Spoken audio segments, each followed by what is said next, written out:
Imagine this. Someone calls you out in front of everyone. Maybe it's a colleague, a stranger, or even a friend. The room goes quiet. Your heart starts pounding. Adrenaline surges through your veins. Instinctively, your mind prepares for battle. Do you lash out? Do you shut down? You step forward, ready to respond, but then what? This moment, the moment just after the challenge, is a crossroads.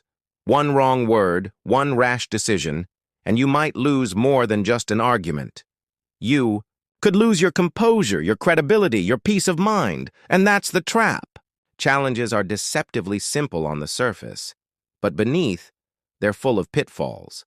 The truth is, challenges are part of life. They're as inevitable as rain or rush hour traffic. You can't avoid them. Someone will test your patience, question your ideas, insult your efforts. The real question isn't, will I be challenged, but rather, how will I respond? That's where Stoicism enters the picture, not as a cold philosophy, but as a playbook for mastering the moments that matter most. It gives you a plan, a way to stay grounded when the ground beneath you starts to shake. And it all begins with one powerful, often underestimated move: the pause. Yes, pause. Before saying anything, before reacting, stop. Just breathe. It might seem small, but that pause is your shield, your power, your reset button. In that tiny sliver of silence, you reclaim control. You create space to think, to feel, and most importantly, to choose. Feel the surge of anger? The sting of humiliation? Good. Notice them. Don't push them away. Observe them like a curious scientist observing a chemical reaction. What are these emotions trying to tell you? Now picture this. Your mind is a wild river, raging, twisting, crashing with thoughts and feelings. The challenge you face? It's a jagged rock right in your path. Most people try to steer their boat while looking backward at past rapids or desperately scanning ahead for danger. But that's not how you survive the storm. The key is mindfulness. You bring your full attention to the present. Feel your feet firmly on the ground. Inhale slowly. Let your shoulders relax. That's not weakness. It's strength. It's Marcus Aurelius's wisdom in motion. Do every act of your life as though it were the very last act of your life. If this moment was all you had, how would you show up? How would you carry yourself? This isn't just about avoiding failure. It's about making the moment count. Because when you do, you don't just respond, you rise. So now, you've paused. You've resisted the urge to react instinctively. That quiet moment you claimed, it's your entry point into power. But what should you actually do in that moment of silence? Start by paying attention to what's happening inside you. Feel the tension, the heat rising in your chest, the pressure building behind your eyes. That discomfort? It's information. Don't run from it. Observe it. Imagine you're a scientist and your own mind is the lab. What are these emotions saying? What triggered them? What do they want you to do? Let's use a metaphor. Your mind is like a river in flood, rapid, turbulent, full of unseen dangers beneath the surface. Challenges are the sudden boulders dropped into your path, threatening to tip you over. Now, most people try to steer their way through this chaos by looking behind, obsessing over past mistakes, or by panicking about what lies ahead. But in doing so, they forget the most important thing. Steering happens in the now. The Stoic solution? Come back to the present. Right now. Feel your feet grounded on the floor. Breathe in slowly. Notice the tightness in your jaw or shoulders, and let it go. This act of returning your focus to the current moment is more than calming. It's a tactic. It centers you. It gives you an edge. Marcus Aurelius, emperor and Stoic philosopher, once advised, do every act of your life as though it were the very last act of your life. He didn't mean this as a threat, but as a reminder. If this moment was all you had, wouldn't you give it everything? Wouldn't you show up with intention, with dignity, with clarity? That's what the Stoic mindset is about. Not letting past regrets drag you down. Not letting future anxieties cloud your thinking. Just this moment. Pure, unfiltered, and fully yours to act on. So the next time you're challenged, whether it's a pointed comment, a tense email, or an unfair accusation, pause, breathe, ground yourself in the present, because this isn't just a pause, it's a strategy. It's your foundation for everything that comes next. Now that you've grounded yourself in the present moment, it's time to decide. How do you respond to the challenge? Do you react emotionally, or do you respond strategically? In most cases, our first instinct is to strike back. Someone tries to embarrass you in a meeting, or you get a passive-aggressive email, and everything inside you screams, "Defend yourself now!" That emotional wave? It's real. But here's the problem. That's exactly what your opponent wants. They want you rattled. They want you to overreact. Don't give them the satisfaction. Instead, use your pause to gather intelligence. Ask yourself critical questions. What's really going on here? What are the actual stakes? Is this worth your energy, or is it noise meant to distract you? Not every battle needs to be fought. Sometimes silence is stronger than words. Picture yourself on a battlefield. The Stoics would advise you to act like a general performing triage. You don't spend your limited resources on a minor scratch when a major wound is bleeding out. You assess, you prioritize, and only then, you act. That's wisdom in motion. The surprising truth? Pressure, when used properly, doesn't destroy you. It sharpens you. It can actually bring focus, the way squeezing a tube concentrates the ka. Toothpaste. The trick is to aim that pressure in the right direction, and this is where a powerful question emerges. Is this challenge within my control? If the answer is no, then stressing about it won't help. If yes, then channel everything into how you respond. That clarity is your weapon. You see, it's not about ignoring the problem. It's about responding on your terms, not theirs. Every moment spent reacting emotionally is energy lost, but every second spent responding with thought, grounded in control, is a step toward victory. So, before picking your weapon, pick your mindset. That's where your real strength lives. So you've paused, assessed, and centered yourself. Now comes the part where you take control, not just of the situation, but of yourself. Because in every challenge, there's something you can't control, and something you can. Your task is to separate the two with precision. This concept is ancient, but it's still one of the most liberating truths in life. The Stoics call it the circle of control. Imagine a circle in your mind. Inside it are your actions, your thoughts, your reactions. Outside of it, other people's opinions, random events, outcomes you can't predict.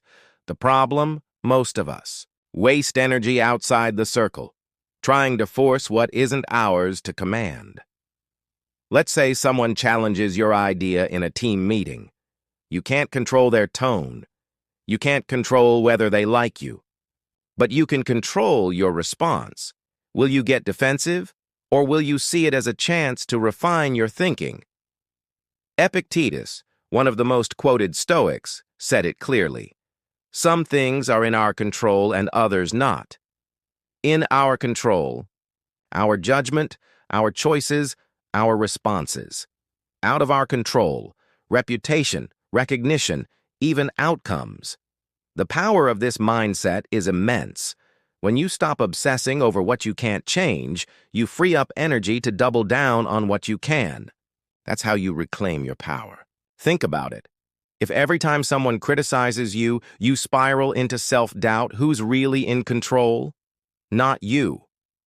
But if you can absorb the hit, stay grounded, and choose your next move, that's strength. That's Stoicism in action. Don't give your power away by reacting to things beyond your control. Bring it back. Own your reactions. That's where true influence begins. So far, you've paused, assessed the situation, and drawn your circle of control. Now it's time to choose your weapon. But here's the Stoic twist. Your weapon isn't rage or revenge, it's principle.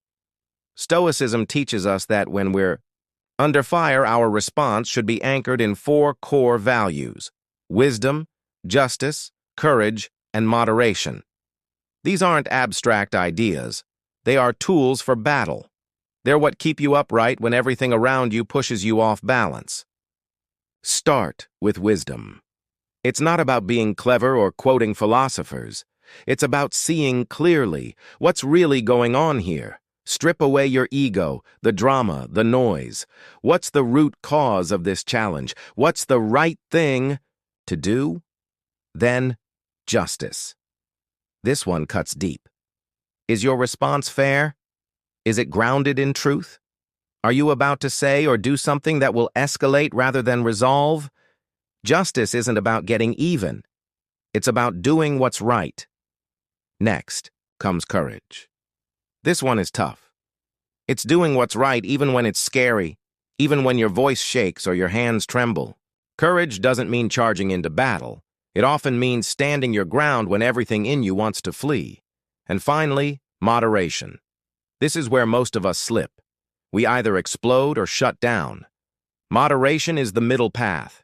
It's knowing when to speak and when to stay silent, how to respond without going too far. It's about emotional balance. Ask yourself, am I reacting in a way that's proportional to the challenge? Because not every fire needs a flamethrower. Sometimes a gentle breath is enough to put it out. When you use these four virtues as your compass, you don't just get through the storm, you grow stronger because of it. Now let's talk about discernment, knowing when to engage and when to walk away. Not every challenge deserves your time or energy. In fact, many don't. Imagine someone online disagrees with your opinion about something trivial, say, your favorite coffee brand. Is that worth your attention? Probably not. In today's world, where social media rewards outrage and instant reactions, the real victory might be walking away. Losing the argument could actually mean winning back your time and peace of mind. That's why Stoics separate core values from superficial concerns. Think of your core values as the foundation of your house, your integrity, your principles, your sense of justice. Those are worth defending. But the paint color in the guest bathroom? That's a detail. You can let that go. Your energy is like fuel. It's limited. Will you burn it all in pointless debates and small offenses? Or will you save it for battles that move your life forward? Let's say someone criticizes your work ethic. If it's your boss in a professional setting, that's worth addressing. But if it's a nameless commenter on a random forum, maybe silence is the wiser choice. Responding isn't always strength. Sometimes it's surrendering to distraction. Arguing over insignificant details is like trying to win a marathon by sprinting the first 100 meters. You'll exhaust yourself before the real race even begins. So ask yourself, does this challenge require a response? If not, move on. If yes, respond with thought, not impulse. Either way, make the decision deliberately. That's the Stoics' way. Choosing not to engage isn't weakness. It's strategy. It's clarity. It's knowing that your energy is too valuable to waste. So you've learned to pause, reflect, and pick your battles. But what if the challenge is real and it does demand action? Then it's time to prepare, not just emotionally, but mentally and strategically. One of the best things you can do is seek counsel. Not from just anyone, but from people whose judgment you trust. Friends who won't just say what you want to hear, but what you need to hear. People who push you, challenge your thinking, and help you grow. Those are the voices worth listening to. Look for individuals who embody the values you respect: integrity, empathy, resilience. These aren't just nice traits. They're your filters for real wisdom. Because when you're caught in a storm of emotion, it's hard to see things clearly. Trusted counsel is like a lighthouse. It guides you safely back to reason. And don't forget, preparation is power. Whether you're responding to criticism, defending your work, or explaining a decision, your ability to speak with confidence comes from one place: competence. Know your stuff. Do your homework. Rehearse if you have to. There's a quiet strength that comes from being ready. Confidence doesn't come from bluffing. It comes from being solid. No one likes a know-it-all, but everyone respects someone who is prepared, thoughtful, and authentic. The Stoic approach to challenge isn't just about handling the present. It's about preparing for it beforehand. It's about building the mindset, the skills, and the support system that help you respond with clarity when it counts most. So don't go it alone. Lean on those who've walked the hard road, and most importantly, become someone others can lean on too. So now you're prepared. You've got clarity, counsel, and a calm mindset. But what if things still go wrong? What if your presentation flops? What if your idea is rejected? What if you fail? Here's where the Stoic mindset becomes your greatest ally. It teaches us not to run from failure, but to face it head-on, to rehearse it, to strip away its power by imagining the worst-case scenario and proving to yourself that you can survive it. Picture this. You're giving a talk and it bombs. The CEO looks bored. Your teammates are whispering. Your slides freeze mid-pitch. It's a nightmare. But then ask yourself, will this destroy you? Will the world end? Of course not. The sun will rise tomorrow. You'll learn something. You'll adapt. You'll get better. That's the power of premeditatio malorum, the Stoic practice of visualizing adversity. Not to invite it, but to defang it. To say, even if this happens, I will endure. And once you've done that, fear loses its grip on you. There are many ways to respond to failure. One is to double down, to fight harder.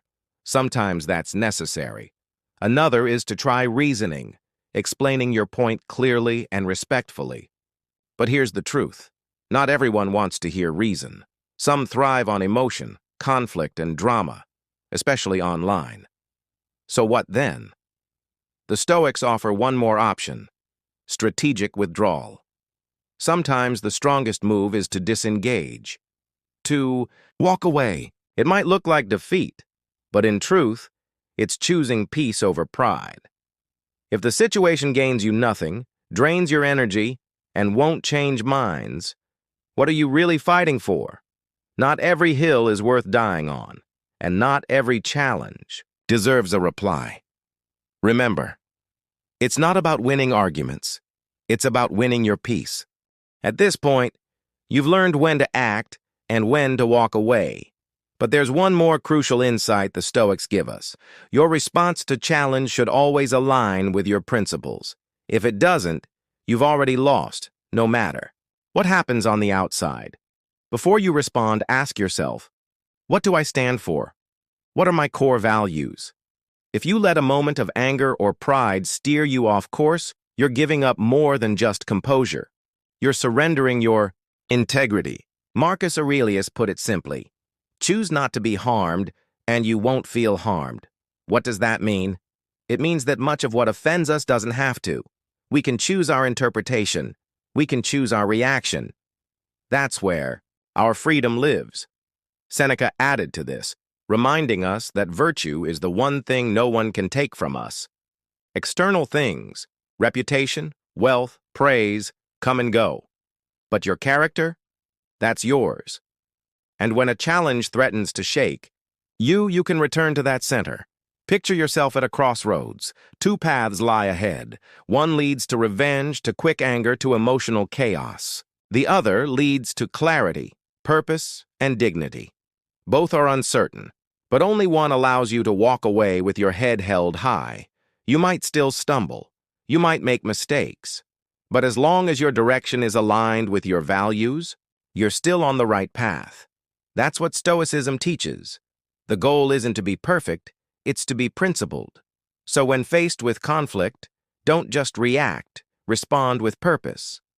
Let your values speak louder than your emotions. That's how you meet challenge with strength and walk away unchanged at your core. We've come a long way. through the pause, the reflection, the response. But here's where it all comes together: growth. Because ultimately, that's what every challenge offers us. Not just a battle to survive, but a lesson to grow from. And growth, as the Stoics knew, is never comfortable. Seneca said, "Difficulties strengthen the mind as labor does the body." Think of lifting weights. It's resistance that builds strength. The heavier the challenge, the more powerful the growth if you choose to rise to it. Some days, it won't feel like you're getting stronger. You'll feel tired, frustrated. You'll wonder if you're regressing. That's part of the process. Muscles grow through stress. So does character. And here's a hard truth. Life isn't about avoiding struggle. The ones who endure, the ones who succeed, aren't untouched by adversity. They've simply learned to respond to it with resilience. You will stumble, you will fail. But if you keep showing up, keep learning, and keep aligning your responses with your principles, you'll keep progressing. Marcus Aurelius put it best: keep progressing, all that you can. He wasn't promising a finish line. He was reminding us that growth is the goal itself. It's about movement, about becoming. So when life throws you its next curveball, and it will, you won't be starting from zero. You'll carry every lesson with you, every pause, every choice, every moment you stayed grounded instead of reactive. That becomes part of who you are. You won't just be someone who survives challenges. You'll be someone shaped by them, strengthened by them, and ultimately defined by how you responded to them. That's the Stoic path. That's how you come out on top.